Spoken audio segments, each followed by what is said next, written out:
Video में बात करेंगे ईपैक ड्यूरेबल लिमिटेड कंपनी के बारे में। आज हम लोग डिस्कस करेंगे कि क्या इन लोग का Q1 का नंबर आया हुआ था, क्या इन लोग का पैट था और क्या इन लोग का कुछ गाइडेंस था या फिर नहीं है इस बार। और भी हम लोग बात करेंगे कि एसी सेगमेंट में इस समय फ़िलहाल क्या डिमांड चल रहा है और इन लोग को ग्रोथ में इतना हैम्पर क्यों हुआ था इस बार। तो चलिए इस वीडियो को स्टार्ट करते हैं। इस वीडियो को स्टार्ट करने से पहले ही मैं आप लोग को एक छोटी सी बात बता दूं, ये कोई भी बाई और सेल रिकमेंडेशन नहीं है।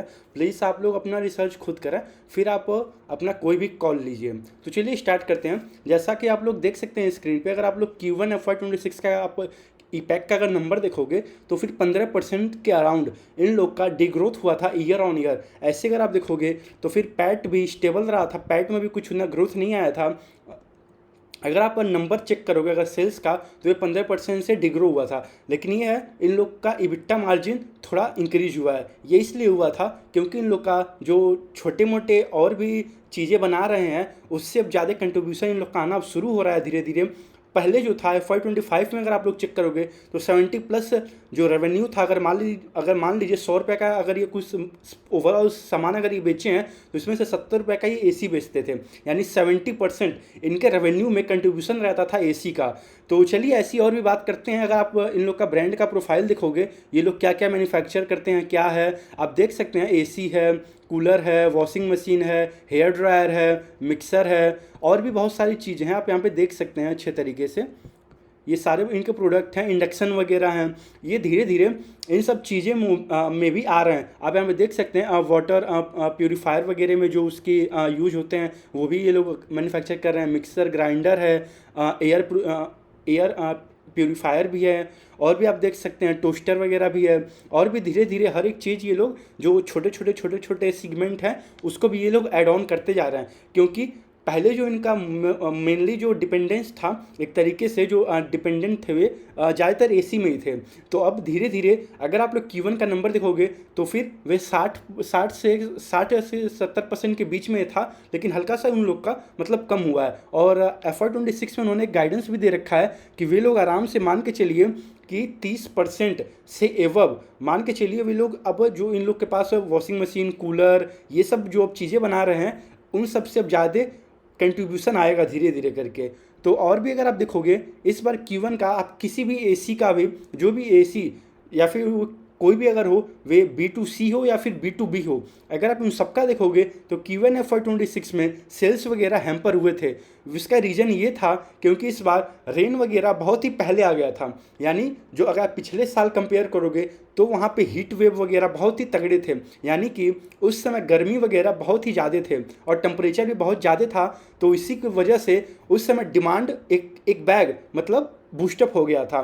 और जो भी एसी वगैरह के जो सारे प्रोडक्ट वगैरह थे इन्वेंट्री में, वे सारे के सारे सोल्ड आउट हो रहे थे हॉट केक की तरह। लेकिन इस बार अगर आप चेक करोगे, कंपनी सारे जितने भी कंपनीज थी सारे ने ही अपना डिमांड को देखते हुए वे लोग समझे थे कि इस बार भी लास्ट ईयर की तरह डिमांड हाई रहेगा एसी सेगमेंट में, क्योंकि इस बार भी गर्मी ज़्यादा पड़ने का आसार था। लेकिन ऐसा कुछ हुआ नहीं इस बार, क्योंकि ज़्यादा अनसीजन रेन की वजह से और भी इस सब की चीज़ों की वजह से छोटे मोटे वहाँ पे इन लोग का सेल बहुत ही ज़्यादा हैम्पर हो गया और भी इन्वेंट्री जो था वहाँ पे बहुत ही ज़्यादा पाइलअप हो गया, यानी कि इन्वेंट्री भी और ज़्यादा इंक्रीज हो गया। तो उसकी वजह से जितने भी, चाहे वोल्टास में चाहे वोल्टास हो, चाहे ब्लू स्टार हो, चाहे हेवेल्स हो, इन सबको तगड़े डिस्काउंट देने पड़े अपने इन्वेंट्रीज को हटाने के लिए। तो जो ईपैक है, ये कंपनी क्या करती है मेनली, ये लोग B2C नहीं है, ये लोग B2B हैं। यानी कि अगर मान लीजिए कोई भी XYZ कंपनी है तो ये उसके लिए ऑर्डर्स लेके उसके लिए मैन्युफैक्चर करते हैं। मान लीजिए अगर कोई भी है, एक एग्जांपल के लिए समझ लेते हैं, XY कंपनी है मान लीजिए, वे डायरेक्ट सेल कर रहा है अपने कस्टमर्स को, अपने रिटेल के थ्रू, ऑनलाइन के थ्रू, जैसे भी सेल कर रहा है। तो फिर वे आते हैं ईपैक के पास और ईपैक को कहते हैं आप हमारे लिए 1000 एसी, 10,000 एसी, 1,00,000 एसी, जितना भी उनका रिक्वायरमेंट होता है वे ईपैक को ऑर्डर देते हैं। ऐसी ही सेम कंपनी है PGL, आप उसका भी दिखोगे तो इस बार गाइडेंस वगैरह रिड्यूज हुआ था, उसका भी हम लोग अलग से एक वीडियो बनाएंगे। पर ये वीडियो पर्टिकुलरली ईपैक के लिए है, तो हम लोग अभी फ़िलहाल के लिए ईपैक पे फोकस करते हैं। तो फिर इन लोग का आप देखोगे तो कोई भी कंपनी आती है, इनको ऑर्डर्स देती है कि हमें 100 चाहिए, 2000 चाहिए, 20,000 चाहिए, 1,00,000 पीस चाहिए, आप हमें मैन्युफैक्चर करके फिर जो भी कंपनी एक्स वाई जेड ने ऑर्डर इनको दिया हुआ है उस कंपनी का ब्रांड का मोहर लगा के ये लोग उनको आगे सप्लाई कर देते हैं। फिर एक्स वाई जेड कंपनी जो भी होता है वे आगे उसको सेल करता है। तो लेकिन इस बार आप देखोगे तो जो एक्स वाई जेड कंपनी था उसके पास इन्वेंट्री ज़्यादा पाइलअप हो गया था और इस बार समर सीजन भी उतना नहीं पड़ा था, तो फिर उसकी वजह से इन्वेंट्री जो भी था उसको डिस्काउंट में जल्दी जल्दी निकालना पड़ा Q1 में भी। और सेम हाल Q2 में भी रहने वाला है, क्योंकि इस बार अगर आप देखोगे चाहे अप्रैल मई जून जुलाई अगस्त और भी आप देखोगे तो इस समय रेन वगैरह मतलब अनकंटिन्यूशनल है, यानी एक तरीके से कभी भी रेन आ जाते हैं। अगर कोई भी कस्टमर है, मान लीजिए मैं ही हूँ तो फिर, या कोई भी कस्टमर है अगर वे एसी लेने का प्लान कर रहा है तो वे देखेगा थोड़ा, जैसे कि मान लीजिए अगर उसको दिख गया बारिश आ रहा है, थोड़ा मौसम ठंडा हो गया तो वे 10-5 दिन डिले कर देगा। तो फिर अगर 10-5 दिन बाद अगर फिर मान लीजिए थोड़ा गर्मी बढ़ने लगा तो फिर अगर फिर बारिश आ गया तो फिर वे ऐसे ही आगे करके डिफ़र करते जाएगा, वे आगे बढ़ाते जाएगा कि चलो बाद में ले लेंगे, नेक्स्ट वीक ले लेंगे, नेक्स्ट मंथ ले लेंगे। ऐसे ही करते करते अब मेनली आप देखोगे तो अब हम लोग विंटर साइड में आ गए हैं, यानी कि अभी फिलहाल अब सितंबर का मिड में हम लोग आ गए हैं। तो फिर डिमांड वगैरह जाहिर सी बात है कि एसी वगैरह के लो ही रहने वाले हैं as compared to the last year. तो ऐसे आप अगर देखोगे तो ईपैक का FY26 का जो गाइडेंस था 30 से 35% ग्रो करने का था ईयर ऑन ईयर। अगर आप देखोगे, अगर आप Q2 FY25 का इनका आप कॉन कॉल पढ़ोगे तो वहाँ पे ईपैक ने बता रखा था कि हम लोग आराम से आने वाले कुछ सालों के लिए 50% प्लस ग्रो करेंगे। तो फिर आप देखोगे FY25 में इन लोग का 50% प्लस ग्रोथ था, लेकिन अब वे Q3 के कॉल में अगर आप जाके देखोगे Q3 FY25 में तो मैनेजमेंट वहाँ पे बता रहा है कि हमने ऐसा कुछ गाइडेंस ही नहीं दिया था कि हम 50% प्लस ग्रोथ करेंगे। तो यानी एक तरीके से वे अपने आप को Q3 में ही बैक ऑफ कर रहे थे धीरे धीरे। तो यानी फिर वे 50% का जो गाइडेंस था कुछ सालों के लिए ग्रो करने का, उसको वे लोग विड्रॉ कर लिए। वे लोग अब बोलने लगे उसी समय से Q3 FY25 का अगर आप कॉन कॉल पढ़ोगे तो वहीं पर लोग बोलने लगे हमने कभी ऐसा कुछ गाइडेंस नहीं दिया हुआ है। फिर वे कहने लगे हम 30 से 35% ग्रो करेंगे। और फिर अगर आप Q1 का नंबर देखोगे तो वे 15% से माइनस में है।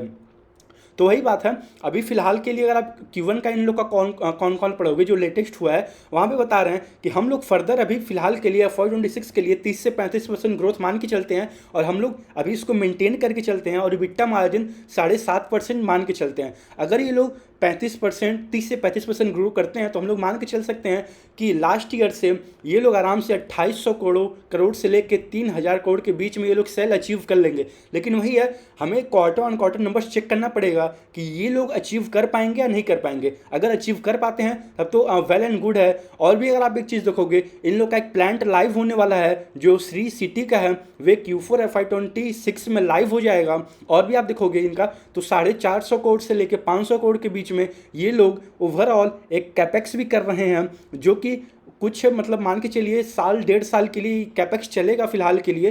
फिर उसके बाद उसका भी आगे चल के इन लोग का रिजल्ट जो होगा दिखना शुरू हो जाएगा। और भी ईपैक ने एक छोटा सा गाइडेंस दे रखा था कि अगले 4 से 5 साल में हम लोग 8000 प्लस करोड़ का रेवेन्यू को टारगेट करके चलते हैं। यानी मान के चलिए FY30 तक ये कंपनी मान के चल रही है कि हम 8000 करोड़ रेवेन्यू आराम से अचीव कर लेंगे। तो अगर आप एक तरीके से CAGR निकालोगे इस कंपनी का, अगर हम लोग FY25 का बेस मानते हैं और अगर हम FY30 में मान के चलते हैं कि वे लोग 8000 करोड़ को अचीव कर लेते हैं तो फिर एक तरीके से ये 28 से 30% का ग्रोथ इंजन बनता है अभी फ़िलहाल के लिए। एक तरीके से आप लोग देखोगे तो ये ग्रोथ इंजन आपको अच्छा लगेगा, मतलब FY26 का भी आप लोग को अच्छा लगेगा। 30 से 35% का गाइडेंस है और भी FY30 तक आराम से 28 से 30% का गाइडेंस है। लेकिन अभी फ़िलहाल के लिए जो भी अगर इस कंपनी को पीछे से ट्रैक करता हुआ आ रहा है, जो भी इस कंपनी में ये सोच के घुसा था कि ये 50% प्लस ग्रोथ इंजन है, तो फिर उसके लिए ये थोड़ा निगेटिव पॉइंट रहेगा, क्योंकि वे मान के चल रहा था कि आराम से कुछ सालों के लिए, और कंपनी ने खुद Q2 के कॉल में बता रखा था FY25 में कि हम लोग 50% प्लस ग्रो करेंगे आने वाले कुछ समय के लिए। लेकिन ऐसा होता हुआ अभी तो फिलहाल नहीं दिखता है। बस इन्होंने FY25 में वे उसको अचीव कर लिया था।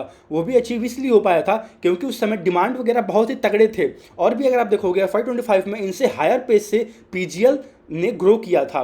और भी अगर आप चेक करोगे तो फिर अभी फ़िलहाल के लिए तो ये 30% का इंजन है, लेकिन हमें ट्रैक करना होगा कि ये अचीव भी कर पाते हैं या नहीं कर पाते हैं। क्योंकि वही बात है, ये कंपनी का रिकॉर्ड अभी तो मैं जहाँ तक मैं ट्रैक जब से मैं कर रहा हूँ, जो ये कहता है सेल्स ग्रोथ में, उसको ये फिर बाद में कहते जाते हैं कि सॉरी हम इस बार इसको नहीं अचीव कर पाएंगे, आगे हम लोग ट्राई करेंगे अचीव करने का। और फिर कभी कहते हैं कि हमने ऐसा कुछ गाइडेंस ही नहीं दिया था।